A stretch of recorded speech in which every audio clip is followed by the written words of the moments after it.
this book gonna change my life? Like, probably not. But sometimes I don't want my life changed. I'm like good where I'm at. Hi, welcome back. My name is Michelle. We're gonna be doing a little reading recap because I feel like I haven't told you what I've been reading lately. And I have been reading, sort of. I mean, I have been reading. I've been finishing like a book a week, which is low for me, but maybe not for you. And that's okay because we're all different. I'm not here to book shame what you're reading. This is what I'm reading, and I'm a little disappointed. Not in the books themselves, but just in my speed of reading. I want to read every single book that ever has existed. Like, that might be one of my wishes. If I was granted a genie, I might say, hey, genie, can I read every single book that ever exists? And, like, some of them are going to be bad. But, like, that's the price you pay if you're going to read every book that's ever existed. Unfortunately, that's not the life we're living.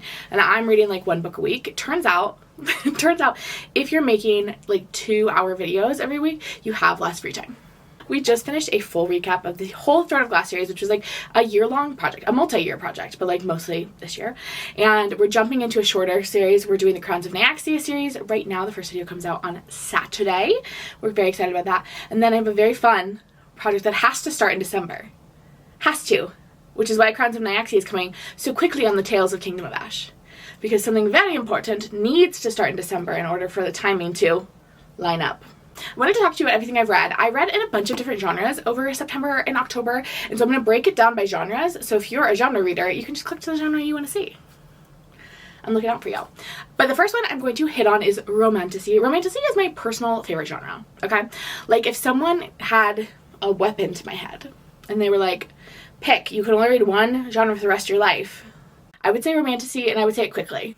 Because although I find that there are a lot of duds in the Romantasy genre for me personally, all my favorite books are Romantasy books. All my favorite books are Romantasy books except Throne of Glass, because Throne of Glass is not Romantasy. And if you call Throne of Glass a Romantasy, you're either confused on what the definition of Romantasy is, or you're a misogynist. I shan't explain further. Regardless, let's jump into the book I actually read this past month that were Romantasy books. First thing I read was Quicksilver by Callie, Hart. This book was everywhere in like August and September. And so obviously I had to read it because if everyone's reading it, I'm going to read it. This was like a fae and vampire. No one told me there were vampires, and they really could have gotten me a lot quicker if they told me there were vampires because I love a vampire. Vampires, as a Twilight girl in my core, at my roots, Twilight girl, vampire's gonna get me every time. The like base premise of this book is probably a fantasy book you've read before. This girl lives in a very poor area of town. She does some crime because she likes to steal things. She gets caught for this crime. She gets taken to the palace, and a crazy thing happens, and she like winds up getting tangled in this like fae world. And they're also vampires, okay? It was fun. It was fresh. I'm definitely gonna read the next one. I went into this, like, truly knowing nothing. Like, I was just like, here's the book. Good luck. And I didn't even know who the romance was until we were, like, a good distance into the book. Once you, like, figure it out, like, it's very clear. It's like an enemies to lovers sort of situation. And by enemies, I mean he's just kind of mean. But it was cute. It was fun. I will be continuing in the series.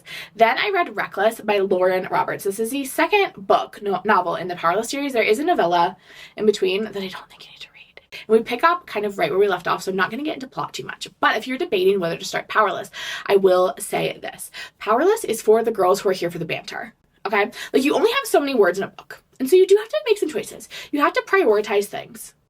And Lauren Roberts prioritized banter.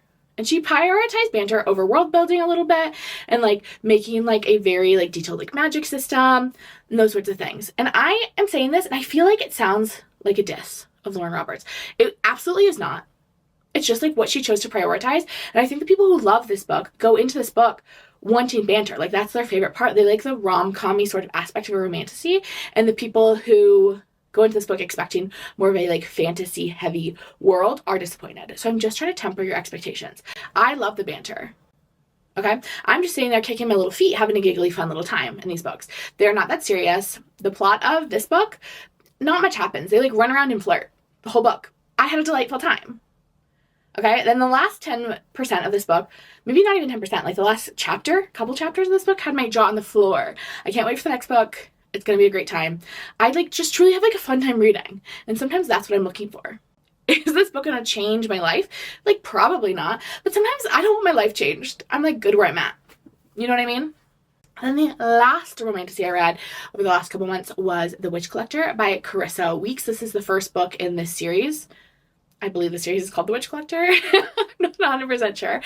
The premise of this book is it's like a Norwegian, Scandinavian, I think, based book, and it is about this girl who is mute. She's not deaf, she's mute, so she can't speak, and she uses like sign language to communicate, but she can hear, so she like can listen to what other people are saying. And I did think that was really interesting. I can't think of another book that I've read that has had that as their main character, especially, and kind of the way in which I do think there are some like interesting conversations that come up around the way she's able to communicate with people around her and like how that affects all of her relationships in this world.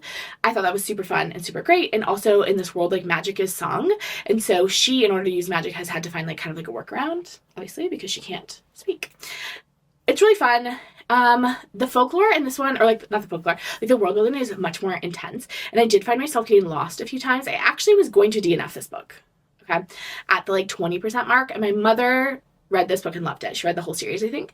Absolutely loved the series. And she was like, you have to keep going. You just about to get to like the good part. And she was correct. Like it did get better and more exciting like very quickly after I almost put it down. But it does take us a while. We open with like this major event happening, and the major event is kind of a bad time.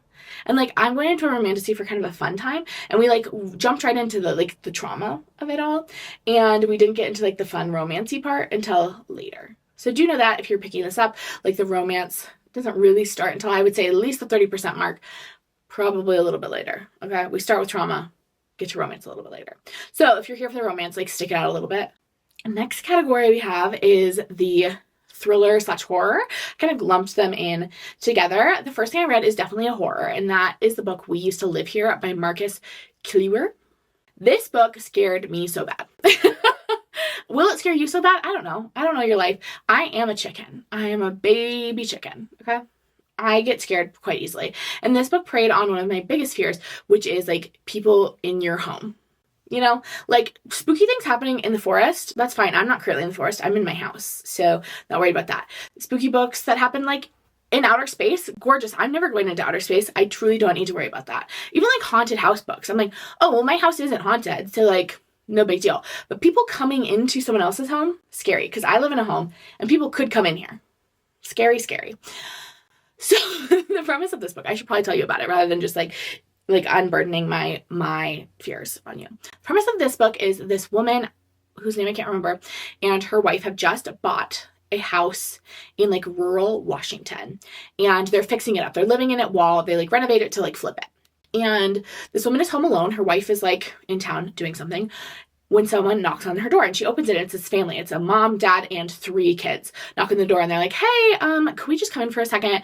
The dad is like, I used to live here. Like, I grew up in this house. I just like want to show my family this house that I grew up in. And she immediately kind of like gets a bad feeling and is like, she's home by herself. She's a little bit nervous, but also like it's a family. Like they have a little girl who's like, I don't know, 8, like young. It's not like, she's like, well, it's probably fine. And she lets them in. And like from there, things spiral. For me, the first half of this book was just like a sense of dread, like this pit in my stomach that like I knew something terrible was going to happen at any moment, and you just like don't know when the shoe is going to drop. And there are all these decisions that she's making, and you're like, oh my gosh, is this going to be the one that gets her into trouble? And it's just like, I was so stressed while reading this. I like, ooh, that's like the first half of the book. Is just like this like sense of dread as she's like interacting with this family that's in her home. The second half of the book gets cuckoo bananas weird. Like cuckoo bananas off the wall weird. I would most closely compare it to books that I've read is House of Leaves. But I think when people think House of Leaves, they most regularly think of like the mixed media element and the like layers of storytelling. House of Leaves, if you're not familiar, is this like horror classic. I don't think it's that old, but like I think it's like considered a classic within the horror genre, and it does like this layered storytell. It's like multimedia. It is a like weird, crazy book. The book itself doesn't have like multimedia elements really. There are some like letters and like radio broadcast pieces that are like interspersed. So I guess there's a slight multimedia element, but it's nothing like House of Leaves in terms of like the structure of the novel itself. But for me, the part of House of Leaves that it related most closely to was the sense of like the central story in House of Leaves that we're following is that this documentary is about this house that is not the same size on the inside as it is on the outside. Like the house kind of like morphs. And if you've read House of Leaves, it gets like spooky creepy as they like explore the spaces in the house that shouldn't be able to exist. And that part, which is the part of House of Leaves I liked the best, that part was scary and really intriguing, felt the most connected to that second half of the book, where things are kind of like absurd in terms of like unexplainable. You're not going to get them explained. You can't trust reality sort of situation happening. I thought it was really good. I thought it was really compelling. It was a book that I immediately went in to talk to someone else about. Saw someone else on Instagram had read it, one of my like Instagram friends, and we went back and forth and like talked about it, and we're like, oh my gosh, what do you think this thing means? I was so confused about this part. Like, what do you think this was explained or not? It was just like a book that I needed to talk about after I was done with it, because it was so like weird and unexplained, but like in an intriguing, like kind of absurdist sort of way. So that sounds like maybe compelling to you. I would definitely recommend it. I think it does what it wanted to do extraordinarily well. But I also don't think it's for everyone. Like, I think it's a little bit of a weird book. So if that doesn't sound appealing to you, don't pick it up. Because I think the first half and the second half are very different. And I think if you really loved the first half and you're not into like the absurdist sort of like cuckoo crazy stuff, you'll be a little let down by the second half. Then I read a Lucy Foley book. I read The Midnight Feast by Lucy Foley. I love Lucy Foley. I've read all of her releases that have come out in the past like 5 or 6 years. I think Lucy Foley does setting incredibly well. Her thrillers are always set in these really interesting places. This one is set in this like beach town in England, and it's a poorer town, but it's taking place at this luxury resort that is just opening. We're like kind of following opening weekend with this luxury resort, and we're following a ton of characters. I will say I listened to the audiobook, and there were moments, although the audiobook is really well done, there is like a lot of voice actors that voice the different characters. I did at some points get confused on who was who, because we're following a lot of characters, and also we have a couple different timelines that we're following. We're following like present day, we're following a timeline in the past, and then we're following one that's like in the future, I guess. I guess that would be the present day one. There's like one that's in the weekend, and then there's the one that's in the aftermath of the weekend, and then there's one that's like years before. And there are characters that like appear in all 3 timelines, and so that was just like a little bit tricky for me. By the end, I had a hold on it. So like I lost things kind of for a second in the middle, but I was able to come back, and I really liked how Lucy Foley tied it all together. In the end, I loved the ending. I thought it was really interesting. On my weird to not so weird what did I call it? Like grounded to Scooby-Doo, I think is what I normally say. I would say it's more grounded, although there are some weird elements. There's like some local myths around this, like these like giant bird people that like come up again and again, and you're like, is this a cult? Is this a monster? What's going on? And it does keep coming up. And I would say that is like a little bit weird, but the rest of it felt like pretty grounded. All right, next we're on to my romance section. I read 3 romance books this past couple months. First one, this one I actually would not totally class this as a romance book. This is more of like a general women's fiction, although romance is like a pretty strong subplot. If you've read Ghosts by Dolly Alderton, I would say that's like the closest comp I can come up with. The book was called Expiration Dates by Rebecca Serle, and like the premise is we are meeting this woman who's in her like early mid-30s. She is like dating. We're following her like dating life, and the one kind of crazy special thing about her is that she gets these slips of paper every time she starts to see a new guy that tells her how long they're going to be dating. And the book opens with her getting a slip of paper for a new guy, and it's blank. It doesn't tell her how long they're going to be dating. And the slip of paper thing is never explained. Like, that's not the point of this, but it's like, what does she do when her new relationship doesn't have an expiration date? Does that mean she's going to be with them forever? Does that mean she's not supposed to be with them at all? Like, what does this information mean? And it's about her kind of like grappling with that, and also just kind of about her grappling with like what her life looks like in the current moment and what she wants it to look like going forward, and how she got to where she's at. We like look back on a lot of different relationships she's had in her past and what they have taught her and given her to get her to this moment. It was very much about her. So that's why I say it's less of a romance, although obviously her relationship with this man and like the romance that ensues from there is a part of it. It's mostly about her and just kind of like her experience about how these relationships have affected her life and how they continue to affect her life. I love Rebecca Serle. She always writes these like short but like fun. And by fun, I mean, not always. One Italian Summer had me like literally weeping, sobbing, face blotchy. But she writes these speculative fiction where they're like very light speculative elements. All of them have just like a little bit of magic, like these slips of paper, like just a little magic mixed in with these like really beautiful character studies about these like women and their lives. And I just feel like I love her. She's one of my favorite authors. And this was probably not my favorite of her books, but I definitely enjoyed it. Classic Rebecca Serle. Serle? I don't know if it's Serle or Shirley. Loved it either way. Then I read a novel love story by Ashley Poston.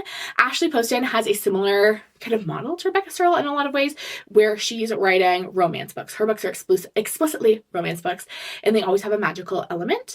This is her third book. I've read all three of them. Loved them. This is probably my least favorite of three of them, but I really do love her books. So like still being the least favorite of three books that I love is not a terrible thing.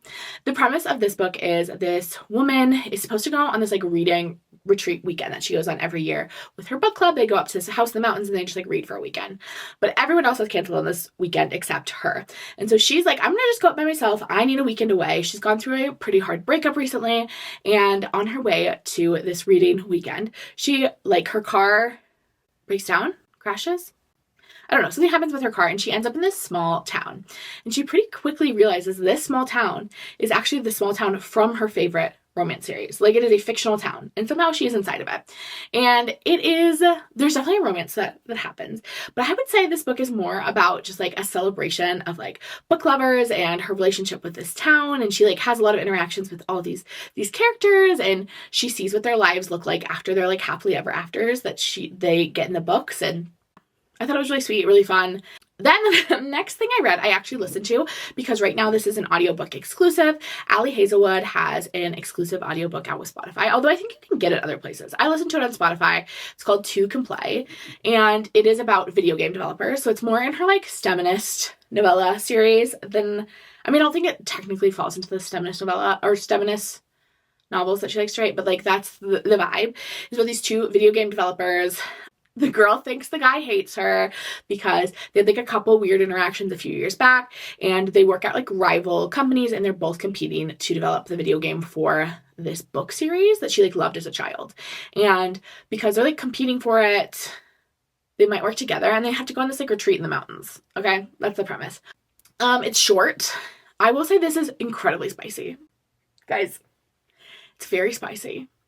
I don't typically listen to romance novels because a spice scene in my ears is nightmarish, okay? I can read spice of almost any level with my eyeballs. No big deal. It doesn't like take away, I like don't require it from a story, but like if a story is like pretty spicy, that like doesn't typically bother me. It does bother me when someone is telling it to me in my ears. Oh my gosh, it bothers me. And this book did make me, I was listening to it in my car, and it did make me want to peel my skin off of my body. And that 100% is a me problem. But I wanted to listen to it because I love Ali Hazelwood, and it's not out in like words.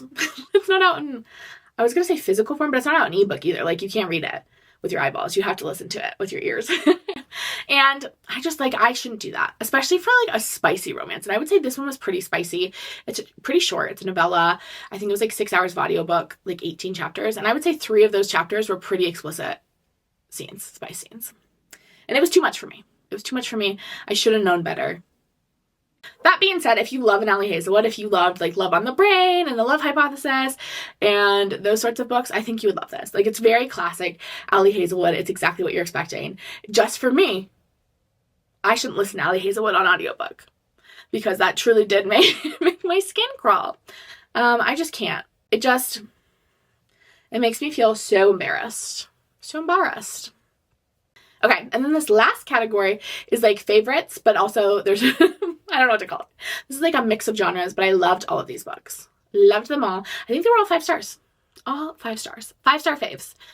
Okay, the first one is not quite out yet. It's out in a couple weeks. And it is this book called The Peculiar Garden of Harriet Hunt by Chelsea Iversen. It is this book, I don't know how to classify it. It is like a gothic, it's like, I think it was like described somewhere as like a cottagecore gothic. Like it is not gothic as in like a spooky house. It's gothic in like, we're dealing with some heavier topics. We're dealing with a woman who is like very isolated. We're dealing with, you know, not so nice men in her life. And we have like a magical element. She has this garden that she is able to like communicate with, and like the flowers move and the trees move and they like kind of do her bidding and respond to her emotions, which is super fun. And yeah, it's just about this young woman, Harriet Hunt, who's like going through the world. Her father has just vanished and she is suspected in his disappearance, and kind of what she gets up to after that. It takes place in like Victorian England, so it's a little bit historical, but I just thought it was like really fun. It was twistier than I was expecting it to be. Like there were like twists and turns all over the place. It was like spooky and dark, but also like the fact that like her magic takes place in a garden does feel like very like whimsical. It was so good. I loved it so much, and it comes out December 3rd, I believe. The next book is actually probably my favorite book I've read so far this year. I cannot express to you enough how much I loved this book. I loved this book so much. I like think it'll be one of my all-time favorite books literally forever. It was so beautiful. And I'm not the first one to discover this book. Okay, I think this book was like Barnes & Noble Book of the Year last year. It was an Oprah's book club pick, but like I just like loved it. It was so good. It's this book called Hello Beautiful by Anne Napolitano. And it is the story of this young man named William, and he marries into this family. He marries the eldest of these 4 sisters, and it's really the story of these 4 sisters. But we're following William and these 4 sisters from the time they're like 19, like they're in college. Well, the oldest is 19, she's in college. The younger sisters are obviously younger than her, and we follow them for decades. And just the relationship between these sisters and William's relationship with the family. And he comes from a background where he was an only child and his parents were like pretty neglectful. And so him experiencing this family where these sisters are like so deeply connected to each other was just like so beautiful. I sobbed so hard in the last like 100 pages, just cried the whole last 100 pages. Oh, I will probably cry again, like talking about it. It was so good and so beautiful and just like told the story incredibly well. If you love stories that follow people over like a lot of years, like if you read Tomorrow and Tomorrow and Tomorrow by Gabrielle Zevin and loved that, in terms of like following a small group of like friends, or in this case sisters, over decades, there's truly nothing better. It's also a basketball romance. I feel like no one talks about the fact that this is at its core a basketball romance. William is a basketball boy. That's like his joy in life is basketball. He's like a college basketball player. He loves basketball so much, and it is a basketball romance. Not really. Like if you're looking for a sports romance, this is probably not gonna check those boxes for you. But like if you love a sister story, you'll love this one. It will break your heart though. Oh my gosh, I like really saw myself a lot in Julia. And Julia is the eldest sister, and she also makes some choices. They all make some choices. You're like, bestie friend, you have to go back in time and undo that. And yeah, and I was like, oh no. Oh no. But yeah, I loved it so much. So good. Cannot recommend it highly enough. It's just like a really beautiful story. And I also think that it's a story that you'll know pretty quickly if it's for you or not. Like within the first chapter, I was like, oh, this is going to be a 5-star book. Oh, this is actually going to be a 5-star book. Like it was just like, I loved the way it was written. I loved the characters so much. Okay, the last thing, this one's another 5-star one, although this recommendation is going to be like fairly niche, I would say. I don't know if everyone is going to want to pick this up, but I read the book And Then and What Else by Daniel Handler. If you're not familiar with the name Daniel Handler, this man is the man who's Lemony Snicket. He wrote the series of Unfortunate Events books under the pen name Lemony Snicket. And this is like a memoir of sorts. It's a collection of essays that reflect back on his time as like both a reader and a writer. Like it's really all about his relationship with like words and stories as someone who also like writes books and then like has a deep personal relationship to books as well. Like I love books, obviously. I loved this so much. He is such a brilliant writer. Like brilliant. I haven't read his book since I was a kid. Obviously I loved Series of Unfortunate Events when I was a child, but this is the first book. No, I read another book by him recently. Like a couple years ago, I read Poison for Breakfast, which was really good and really fun. His writing style is so unique and his voice is just like so strong, and you can hear it in this memoir as well. I just thought it was so good. It was so interesting. It was really insightful. The ways in which he talks about like his writing process and the ways he puts himself into his work and the ways he like sees other stories and like how he reflects upon those like as both a writer and a reader. I just found it fantastic. If you have any interest in like writing or even just like deeply interested in like reading books and like the book creation process, I would highly, highly, highly recommend this book. It's really good. He also did, the reason I picked this book up is because I watched an interview he did. YouTube just like fed it to me. They said, here you go. An interview he did at Oxford. I was trying to remember to link it down below. And I listened to that and was like, oh, I need more from him. And he was talking about this book. I thought it was really fantastic. It did make me want to reread the series Unfortunate Events. That is everything I read over the last few months. Some really good books. Really good books. I'm just going to continue to read at a slightly increased pace. I'm really trying to carve time out of my day to read, because that's the only way you can get books read, is if you actually read them. So I'm trying to read before bed and in the mornings every day. Is it happening? No, but it's happening more often than it was before because I'm setting the intention. So we'll see how it goes. Hopefully I can get a few more goodies in before the end of the year. The Goodreads choice list just came up, which just makes me have so much FOMO over all the books I did not read. I will see you in the next video. I hope you have such a great day.